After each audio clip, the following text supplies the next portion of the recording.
ഈശോ മിശിഹായ്ക്ക് സ്തുതിയായിരിക്കട്ടെ. ഞാൻ മാണിപ്പറമ്പിലച്ചൻ. പഴയ നിയമ വചനധ്യാനം ക്ലാസ് 68. 2033 ഏപ്രിൽ മാസം 5-ാം തീയതിയാണ് കർത്താവ് ഈശോ മിശിഹ ഉത്ഥാനം ചെയ്തിട്ട് കൃത്യം 2000 വർഷം തികയുന്നത്. ആ വർഷത്തേക്ക് ഒരുക്കമായിട്ടുള്ള നവവത്സര ധ്യാനത്തിൻ്റെ ഭാഗമാണ് നമ്മൾ തിങ്കളാഴ്ചകളിൽ പഴയ നിയമം പഠിക്കുക. നമ്മൾ ഉൽപ്പത്തിയുടെ പുസ്തകം 1-ാമത്തെ അധ്യായം തുടങ്ങി ഇപ്പോൾ നമ്മൾ 9-ാമത്തെ അധ്യായത്തിലേക്ക് നിൽക്കുകയാണ്.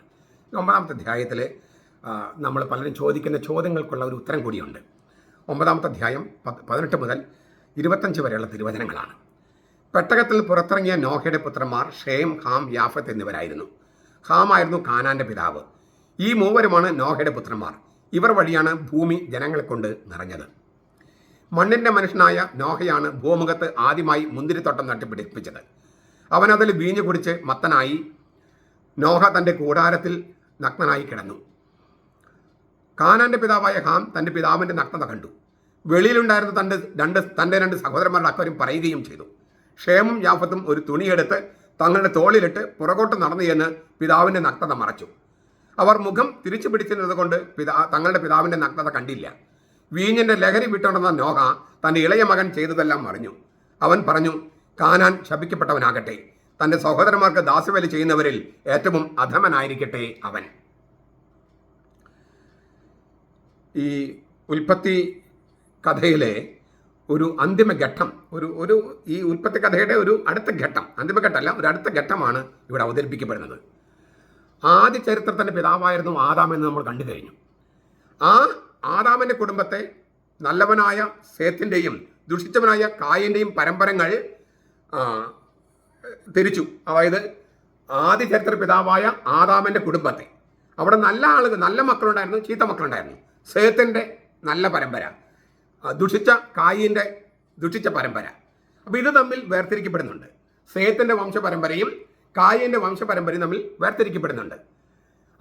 ആദ്യ ചരിത്രത്തിലെ പിതാവായ ആദാമിൻ്റെ കുടുംബചരിത്രത്തെ. ഇതുപോലെ തന്നെ പൂർവ്വചരിത്രത്തിൻ്റെ പിതാവാണ് നോഹ. നോഹയുടെ കുടുംബത്തിലും വേർതിരിവുണ്ടാകുന്നുണ്ട്. നല്ലവനായ ഷേം, ദുഷിച്ചവനായ ഹാം എന്നിവരുടെ പരമ്പരകൾ തമ്മിലാണ് ഈ വേർതിരിവ്. നോഹയിലൂടെ തുറന്നു പോകുന്ന സേത്തിൻ്റെ നിരയിലെ നീതിമാന്മാരുടെ പരമ്പരയാണ് ഷേമിൻ്റേത്. ആദാം, സേത്ത്, അങ്ങനെ നോഹയുടെ വന്നിട്ട് പിന്നെ സേത്ത്, ഈ ഷേമിലൂടെ ഷേമിലൂടെ തുടരുകയാണ്. ഈ കായിൻ്റെ പരമ്പര അത് നോഹയിലേക്ക് എത്തുമ്പോൾ ഹാമിൻ്റെ പരമ്പരയിൽ പോകുകയാണ്. അപ്പോൾ ഒരേ കുടുംബത്തിൽ നല്ലവരും ദുഷിച്ചവരുമുണ്ട്. ആദാമിൻ്റെ ചരിത്രത്തിൽ നമ്മൾ സേത്തിൻ്റെ നല്ല പരമ്പരയുണ്ട്, കായിൻ്റെ ദുഷിച്ച പരമ്പരയുണ്ട്. നോഹയുടെ കുടുംബത്തിലുമുണ്ട് ഈ ഷേമിൻ്റെ നല്ല പരമ്പരയും ഹാമിൻ്റെ ദുഷിച്ച പരമ്പരയും. അപ്പോൾ ഈ ഒരു വേർതിരിവ്, അപ്പോൾ തുടക്കം മുതൽ ഇങ്ങനെ ഈ നല്ലതും ചീത്തതുമുള്ള വേർതിരിവ് കാണുകയാണ്. എന്നിട്ട് പറയാണ്, ഈ ആദ്യത്തെ കർഷകൻ നോഹയാണ്. ജലപ്രളയത്തിന് ശേഷമുള്ള ആദ്യത്തെ കർഷകൻ എന്നാണ് നമ്മൾ വായിക്കേണ്ടത്. ചരിത്രത്തിൽ ആദ്യത്തെ കർഷകൻ ആദാമായിരുന്നു, പിന്നെ കായീൻ. ആദാം കർഷകനായിരുന്നുവെന്ന് ഇല്ലേ, ഭൂമി കൃഷി ചെയ്യാൻ വേണ്ടിയിട്ടാണ് മനുഷ്യൻ സൃഷ്ടിച്ചെന്നൊക്കെ പറയുന്നുണ്ട് ഉൽപ്പത്തി 2:15. അപ്പോൾ ആദ്യത്തെ കർഷകൻ ആദാമാണ്. പിന്നെ കായീനും കർഷകനായിരുന്നു, ഉൽപ്പത്തി 4:2 പറഞ്ഞിട്ടുണ്ട്. ജലപ്രളയത്തിന് ശേഷമുള്ള ആദ്യത്തെ കർഷകനാണ് നോഹ. അപ്പോൾ ആദ്യത്തെ കർഷകൻ നോഹ എന്ന് പറയുമ്പോൾ ജലപ്രളയത്തിന് ശേഷമുള്ള ആദ്യത്തെ കർഷകൻ എന്ന് നമ്മൾ വായിച്ചെടുക്കണം. ഈ തിരുവചനത്തിന് മറ്റൊരു പരിഭാഷയും സാധ്യമാണ്. ഇതിൻ്റെ ഒറിജിനല് മണ്ണിൻ്റെ മകനായ നോഹയാണ് മുന്തിരിത്തോട്ടം നട്ടുപിടിപ്പിച്ച ആദ്യത്തെ മനുഷ്യൻ. അങ്ങനെ തർജ്ജമയാകാം. അപ്പോൾ ഈ ആദ്യത്തെ മനുഷ്യൻ എന്നുള്ളതിനൊരു അല്ലേ, ആദാമില്ലേ, കായനില്ലേ, പിന്നെ എന്തിങ്ങനെ വൈരുദ്ധ്യമായിട്ട് പറഞ്ഞിരിക്കുന്നതെന്ന് തോന്നില്ല. മണ്ണിൻ്റെ മകനായ നോഹയാണ് മുന്തിരിത്തോട്ടം നട്ടുപിടിപ്പിച്ച ആദ്യത്തെ കർഷകൻ, അങ്ങനെ ആദ്യത്തെ മനുഷ്യൻ, അങ്ങനെ തർജ്ജമ ചെയ്യാം. അല്ലെങ്കിൽ മണ്ണിൻ്റെ മനുഷ്യനായ നോഹയാണ് ഭൂമുഖത്ത് ആദ്യമായി മുന്തിരിത്തോട്ടം നട്ടുപിടിപ്പിച്ചത്, അങ്ങനെ തർജ്ജമ ചെയ്യാം. ഹീബ്രു ഒറിജിനലിൽ ഇങ്ങനെയൊക്കെ തർജ്ജമ ചെയ്യാൻ സാധ്യതയുണ്ട്. അപ്പോൾ ആദ്യത്തെ കർഷകൻ എന്ന് പറഞ്ഞ് നമ്മൾ ഞെട്ടിപ്പോകേണ്ട കാര്യമില്ല. ആദാമില്ലേ, കായീനില്ലേ എന്ന് നമ്മൾ ചോദിച്ച് ഇത് വൈരുദ്ധ്യമാണെന്ന് വ്യാഖ്യാനിക്കേണ്ട കാര്യമില്ല. നോഹ വീഞ്ഞു കുടിച്ച് മത്തനായി. നവീകരിക്കപ്പെട്ട പ്രപഞ്ചത്തിൽ ജലപ്രളയം ഒരു നവീകരണമായിരുന്നൊക്കെ നമ്മൾ കണ്ടു കഴിഞ്ഞു. നവീകരിക്കപ്പെട്ട പ്രപഞ്ചത്തിലും മുന്തിരിത്തോട്ടം നട്ടുപിടിപ്പിച്ച നോഹ മുന്തിരിയിൽ നിന്നുള്ള വീഞ്ഞ് കുടിക്കുന്നു. ആദ്യമായിട്ടാണ് ബൈബിളിൽ വീഞ്ഞ് എന്ന വാക്ക് പ്രത്യക്ഷപ്പെടുന്നത്. അത് പ്രധാനപ്പെട്ടതാണ്. അതിനാൽ വീഞ്ഞ് കുടിച്ചാൽ മത്ത് പിടിക്കുമെന്ന് നോഹയ്ക്ക് അറിയില്ലായിരുന്നുവെന്നും ഒരു സൂചനയുണ്ട്. വീഞ്ഞ് കുടിച്ചാൽ മത്ത് പിടിക്കുമെന്ന് നോഹയ്ക്ക് അറിയണമെന്നില്ല. ഇപ്പം നമുക്കറിയാം, പക്ഷെ അന്ന് തുടക്കത്തിലാണ്. ആദ്യമായിട്ട് വീഞ്ഞുണ്ടാക്കുക. ഇത് കുടിച്ചാൽ മത്ത് പിടിക്കുമെന്ന് നോക്കി അറിയണമെന്നില്ല. ചരിത്രത്തിൽ ആദ്യമായിട്ടാണ് ഒരാൾ വീഞ്ഞുണ്ടാക്കുന്നതും കുടിക്കുന്നതും. അപ്പം അതുകൊണ്ട് ഇത് അറിഞ്ഞു കുടിച്ചതല്ല എന്ന് ഒരു സൂചന അതിനകത്തുണ്ട്. പക്ഷേ അതിനേക്കാളും ആഴത്തിലുള്ള മറ്റർത്ഥങ്ങളുണ്ട്. രണ്ട് തരത്തിൽ വ്യാഖ്യാനിക്കാം. ഒന്ന്, വീഞ്ഞ് പുതിയ സംസ്കൃതിയുടെ പ്രതീകമാണ്. പ്രകൃതിയെ സംരക്ഷിക്കുന്നതിൽ തോറ്റുപോയ ആദാമിന്റെ സംസ്കാരമല്ല, എല്ലാത്തിനെയും സംരക്ഷിക്കുന്നതിൽ വിജയിച്ച നോഹയുടെ സംസ്കാരത്തിന്റെ പ്രതീകമാണ് വീഞ്ഞ്. ഈ ഏദൻ തോട്ടത്തിൽ എല്ലാം സംരക്ഷിക്കാൻ വേണ്ടിയിട്ടാണ് ആദാമിനെ ഏൽപ്പിച്ചത്. പക്ഷെ ആദാം എന്ത് ചെയ്തു? ഇല്ലേ, അതിക്രമിച്ച് കയറി ചെയ്തത്. വിലക്കപ്പെട്ടതിലേക്കൊക്കെ അതിക്രമിച്ച് കയറി. അപ്പോൾ പ്രകൃതിയെ സംരക്ഷിക്കുന്നതിൽ തോറ്റുപോയി ആദ്യത്തെ മനുഷ്യനായ ആദാം. എന്നാൽ പെട്ടകത്തിനുള്ളിലെ എല്ലാ മനുഷ്യരെയും ജീവജാലങ്ങളെയും സംരക്ഷിക്കുന്നതിൽ വിജയിച്ചവനാണ് നോഹ. ആ എല്ലാവരെയും സംരക്ഷിക്കുന്ന സ്നേഹത്തിന്റെ സംസ്കാരത്തിന്റെ പ്രതീകമാണ് വീഞ്ഞ്. സ്നേഹത്തിന്റെ കരുതലാണ് ആഘോഷിക്കപ്പെട്ടതെന്ന് പറയാം. ഈ വീഞ്ഞ് കുടിക്കുക എന്ന് പറഞ്ഞാൽ സ്നേഹത്തിന്റെ കരുതൽ ആഘോഷിക്കപ്പെടുകയാണ്. സങ്കീർത്തനം 104:5, ന്യായാധിപന്മാർ 9:13 ഒക്കെ കാണാം. പിന്നീട് കർത്താവ് ഈശോ മിശിഹ മേൽത്തരം വീഞ്ഞ് ഉണ്ടാക്കുന്നു കാനായിലെ കല്യാണത്തിലെ. മേൽത്തരം സ്നേഹ സംസ്കാരം എന്ന് പറയാം. മേൽത്തരം സ്നേഹ സംസ്കാരമാണ് മറിയം ഉദ്ഘാടനം ചെയ്യുന്നതും യേശു വീഞ്ഞ് ഉൽപ്പാദിപ്പിച്ച് അത് പ്രവൃത്തിയിൽ കൊണ്ടുവരുന്നതും. അവർക്ക് വീഞ്ഞില്ല. അവരാവശ്യപ്പെട്ടിട്ടല്ല മറിയം പറഞ്ഞത്. തിരിച്ചറിയാണ്. മറ്റുള്ള ആവശ്യങ്ങൾ തിരിച്ചറിയാണ്, കണ്ടറിയാണ്. അവർക്ക് വീഞ്ഞില്ല. കർത്താവ് മേൽത്തരം വീഞ്ഞുണ്ടാക്കി. ഈ മേൽത്തരം വീഞ്ഞ് പരിശുദ്ധാത്മാവിന്റെ പ്രതീകം കൂടിയാണ്. അല്ലേ? പുതുവീഞ്ഞെ കുറിച്ച് ഉന്മത്തരായിരിക്കുന്നു പറഞ്ഞപ്പോൾ പത്രോസ് പറഞ്ഞത് അല്ലല്ല, ഞങ്ങൾ പരിശുദ്ധാത്മാവിനെ കുറിച്ച് മത്തരായിരിക്കുകയാണ്. അപ്പോൾ പുതുവീഞ്ഞ്. അപ്പൊ ഈ വീഞ്ഞ് എന്നത് ഒരു പ്രധാനപ്പെട്ട പ്രതീകം കൂടിയാണ്. സ്നേഹ സംസ്കാരത്തിന്റെ പ്രതീകമാണ്, പുതിയ സംസ്കാരത്തിന്റെ പ്രതീകമാണ്. മേൽത്തരം വീഞ്ഞ് പരിശുദ്ധാത്മാവിന്റെ പ്രതീകമാണ്. ആ വീഞ്ഞ് ഉപയോഗിച്ചിട്ട് കർത്താവ് കുർബാന സ്ഥാപിക്കുന്നത്. സ്നേഹത്തിന്റെ അന്തിമ അടയാളമാണ് ഈ കുർബാന. ഏറ്റവും അന്തിമമായ അടയാളമാണ്. കർത്താവ് തൻ്റെ പ്രാണനെ ആ വീഞ്ഞിലേക്ക് ഇടുകയാണ്. ഇത് എൻ്റെ രക്തം, ഇത് എൻ്റെ പ്രാണൻ, ഇത് എൻ്റെ ജീവൻ. അങ്ങനെ കർത്താവ് വചനം കൊണ്ട്, പരിശുദ്ധാത്മന ശക്തി കൊണ്ടുള്ള വചനം കൊണ്ട് തൻ്റെ പ്രാണൻ തന്നെ ആ കാസയിൽ നിക്ഷേപിക്കുക, എന്നിട്ട് നമുക്ക് തരികയാണ്.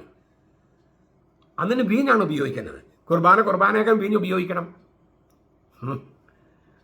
അപ്പൊ നോക്ക്, അങ്ങനെയുള്ള ഒരുപാട് അർത്ഥങ്ങൾ ഒരു വശത്ത്. മറുവശത്ത് നോഹയാണ് മദ്യപാനത്തിന് കാരണം. രണ്ടാമത്തെ അർത്ഥം പറയട്ടെ.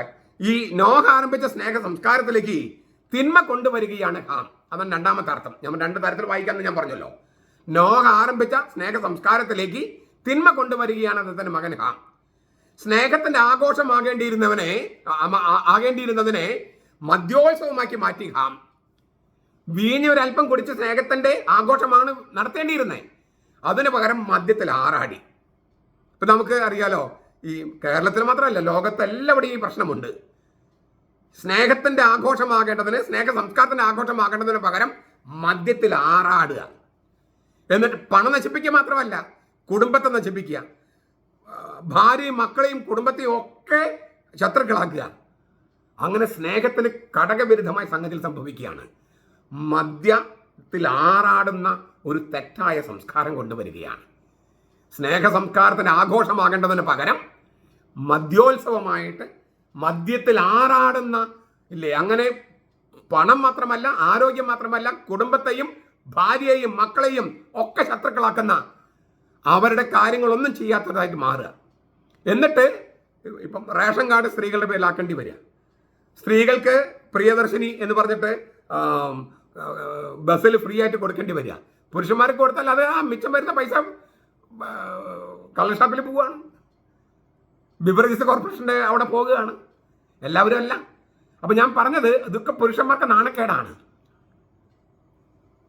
സ്നേഹത്തിന്റെ സംസ്കാരം ആഘോഷിക്കുന്നതിന് പകരം മദ്യോത്സവമായിട്ടും മദ്യപാനോത്സവമായിട്ടും മാറ്റുക. അതാണ് ഹാം ചെയ്തത്. ആ സംസ്കാരത്തിന്റെ ഘടകവിരുദ്ധം. അങ്ങനെ രണ്ട് തരത്തിൽ വായിച്ചെടുക്കാം. ഇനി വേറൊരു സൂചന കൂടിയുണ്ട്. നോഹയാണ് മദ്യപാനത്തിന് കാരണമെങ്കിൽ മറ്റൊരു സന്ദേശം ഇതിനകത്തുണ്ട്. നീതിമാനായിരുന്ന നോഹയിലും ഉദ്ഭവപാപത്തിന്റെ അംശങ്ങൾ ഉണ്ടായിരുന്നു. ഏറ്റവും നീതിമാനായ വ്യക്തിയിലും പാപത്തിന്റെ ചായ്ച്ചിലുണ്ട്. നീതിമാന് പോലും പിഴവ് സംഭവിക്കാം. ഏറ്റവും നല്ലവനിലും വലിയ വീഴ്ചയുടെ വിത്തുകൾ ഉണ്ടാകാം. അത് പൊട്ടിമുളയ്ക്കാം. എന്നോട് ഒരാൾ ചോദിച്ചൊരു ചോദ്യമാണ്, കേരളത്തിലെ ഏറ്റവും വലിയ ദുരന്തം ജലപ്രളയമായിരുന്നോ അതോ മദ്യോത്സവമാണോ? ജലപ്രളയമായിരുന്നോ ഏറ്റവും വലിയ ദുരന്തം, അതോ എന്നും എന്നും നമ്മൾ അനുഭവിക്കുന്ന ഈ മദ്യത്തിൻ്റെ ഉത്സവമായിട്ട്, മദ്യപാനോത്സവമായിട്ട് നടക്കുന്ന അതിലൂടെ ഉണ്ടാകുന്ന നഷ്ടങ്ങൾ വളരെ വലുതാണ്, വളരെ വലുതാണ്. നമുക്ക് ചിന്തിക്കാൻ പോലും പറ്റാത്ത വിധം എത്രയോ കുടുംബങ്ങളാണ് ഛിന്നഭിന്നമായി പോയിരിക്കുന്നത്. പോട്ടെ, ഈ കഥയിലെ ഏറ്റവും പ്രധാനപ്പെട്ട ഒരു അംശത്തിലേക്ക് നമുക്ക് വരാം. പലരും ചോദിക്കുന്നൊരു ചോദ്യമാണ്, ഈ അപ്പൻ കള്ളു കുടിച്ച് കിടന്നു, അവൻ്റെ നഗ്നത കണ്ട ഹാമനാണ് ശാപം കിട്ടിയത്. അതെന്തൊന്നും പരിപാടിയാണ്? അങ്ങനെ ചെയ്ത് ശരിയാണോ? ഈ അപ്പൻ്റെ നഗ്നത കണ്ടു, അങ്ങനെയാണ് എഴുതിയിരിക്കുന്നത്. ആത്മതുഷ്ടി കിട്ടുന്ന തരത്തിൽ അപ്പൻ്റെ നഗ്നത ഇമ വെട്ടാതെ നോക്കി നിന്നു എന്നാണ് ആക്ഷരികം.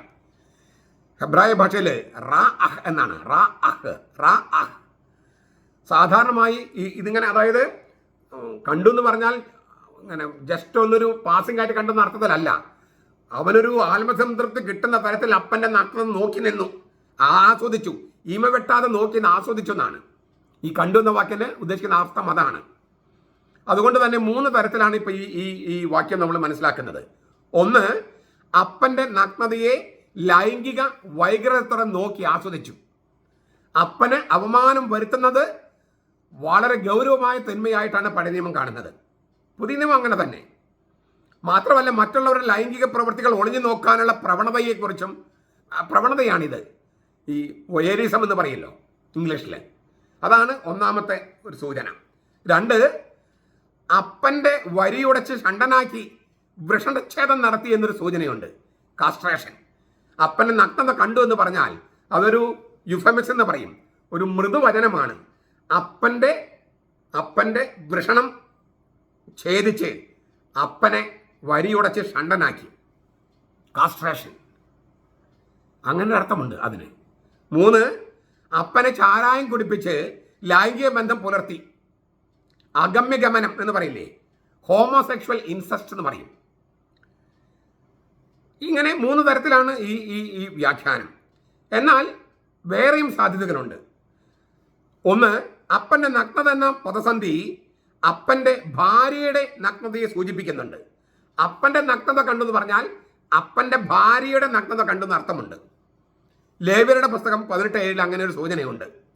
നഗ്നത കാണുക എന്ന് പറഞ്ഞാൽ ലൈംഗിക ബന്ധം പുലർത്താനായി ഏറ്റവും അടുത്ത ബന്ധുവിനെ നഗ്നനാക്കുക എന്നാണ് അർത്ഥം. ലേവ്യർ 20:17. നഗ്നത കാണുക എന്ന വാക്കിന് ലൈംഗിക ബന്ധം പുലർത്താൻ വേണ്ടിയിട്ട് ഏറ്റവും അടുത്ത ബന്ധുവിനെ നഗ്നമാക്കുക, വസ്ത്രം മാറ്റുക. ഈ 2 തിരുവചനങ്ങൾ വെളിച്ചത്തിൽ, അതായത് ലേവ്യർ 18:7, ലേവ്യർ 20:17, ഈ 2 തിരുവചനങ്ങൾ വെളിച്ചത്തിൽ നമുക്കെടുക്കാവുന്ന നിഗമനം ഇതാണ്: ഹാം തൻ്റെ അപ്പനായ നോഹയെ ലഹരിയിൽ ആഴ്ത്തി, എന്നിട്ട് അമ്മയുമായി, നോഹയുടെ ഭാര്യയുമായി ലൈംഗിക ബന്ധത്തിൽ ഏർപ്പെട്ടു. അപ്പന് ചാരായം കൊടുത്ത്, മദ്യം കൊടുത്ത്, വീഞ്ഞു കൊടുത്ത് മയക്കി കിടത്തിയിട്ട് അപ്പൻ്റെ ഭാര്യ, അതായത് സ്വന്തം അമ്മയുമായിട്ട് ലൈംഗിക ബന്ധത്തിൽ ഏർപ്പെട്ടു. അങ്ങനെ ഒരു സൂചനയാണിത്. ആ പാപബന്ധത്തിലുണ്ടായ മകനാണ് കാനാൻ. ഉൽപ്പത്തി 9:25. ഈ കാരണത്താലാണ് കാനാനെയും നോഹ ശപിക്കുന്നത്. ഇതല്ലായിരുന്നെങ്കിൽ എന്തിനാണ് കാനാനെ നോഹ ശപിച്ചതെന്ന് വിശദീകരണമില്ല. അപ്പോൾ അമ്മയുമായി ബന്ധപ്പെട്ടു, അതിലൊരു കുഞ്ഞുണ്ടായി, ആ കുഞ്ഞാണ് കാനാൻ. ഈ ഹാമ് അപ്പനായ നോഹയുടെ ഭാര്യ എന്നുവെച്ചാൽ സ്വന്തം അമ്മയുമായിട്ട് ബന്ധപ്പെട്ടെന്നാണ്. ഇതാണ് ഞാൻ നേരത്തെ പറഞ്ഞ 3 അർത്ഥം കൂടാണ്ട് ഒരർത്ഥം കൂടിയുണ്ട്. ഈ ഉൽപ്പത്തിയുടെ പുസ്തകം 4-ാമത്തെ അധ്യായം 1 മുതൽ 8 വരെയുള്ള വചനങ്ങൾ പറഞ്ഞിട്ടുള്ളത് പോലെ നമ്മൾ മുമ്പ് കണ്ടിട്ടുള്ളതാണ്. എന്തിനാണ് കായീൻ എന്തിനാണ് ഹാബേലിനെ വയലിൽ വെച്ച് കൊന്നത്? നമ്മളതിന് ഉത്തരം പറഞ്ഞിരുന്നു. ആ ഉൽപ്പത്തി 4-ാമത്തെ അധ്യായത്തിൻ്റെ വ്യാഖ്യാനത്തിൽ അതിലേക്ക് പോകുക, അത് ഞാൻ പിന്നെ ആവർത്തിക്കേണ്ടി വരും. ഈ കാനാനയുടെ മുഖ്യ തൊഴിൽ കാർഷിക വൃത്തിയാണ്. മഴയെ ആശ്രയിച്ചാണ് എപ്പോഴും കൃഷി. ഇപ്പോഴും അങ്ങനെ തന്നെയാണല്ലോ. ഇപ്പം മഴയില്ലാതായാൽ കറണ്ട് ഇല്ലാത്ത അവസ്ഥ വരികയാണ്. അപ്പം മഴയെ ആശ്രയിച്ചാണ് പല കാര്യങ്ങളും. മഴയില്ലെങ്കിൽ മഴയുടെ ദേവനെ പ്രീതിപ്പെടുത്തണമെന്നാണ് ഈ പുറജാതിക്കാരുടെ വിശ്വാസം.